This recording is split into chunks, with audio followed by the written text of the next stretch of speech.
দেখো আগের দিন আমি আম কিনে এনেছিলাম, হিমসাগর আম। আজকেও হিমসাগর কিনেছি। আর এটা হচ্ছে ল্যাংড়া আম, গাছ পাকা ল্যাংড়া। টোটাল হিমসাগর, ল্যাংড়া আর কিষানভোগ সব আম নিয়ে টোটাল আমি 18 থেকে 19 কেজি আম আজকে কিনেছি। তো এত আম, এই আমগুলো যাবে বেহালা, যাবে আমার বেহালায় থাকবে এগুলো। মানে এই আমগুলো আমি রেখে দেবো, অনেক দিন ধরে আমি আম খাই, প্রতি বছরই ফ্রিজেতে রেখে দিই। তো এখন মা বার করবে হিমসাগর।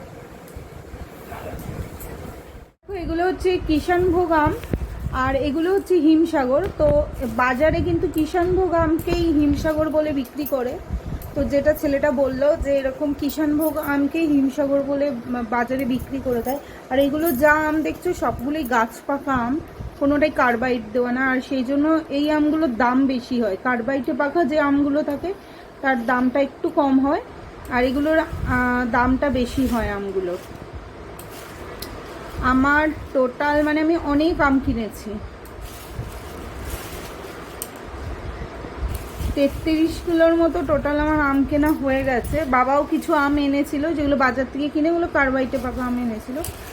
আর আমি কিনেছি, এত আম কিনলাম আমি। আর এবছরের মতো আম কেনা এখানেই শেষ, আর আম কিনবো না, কারণ এগুলো এবার খেয়ে উদ্ধার করতে হবে।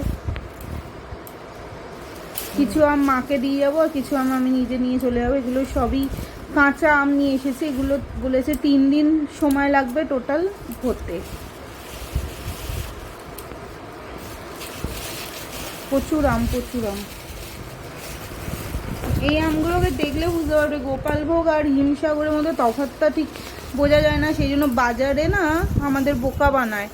সেটা মানে বেহালাতেও দেখবে বিক্রি করে, বলে কি না এগুলো হিমসাগর, কিন্তু হিমসাগর বিক্রি করে না, ওগুলো অন্য আম বিক্রি করে।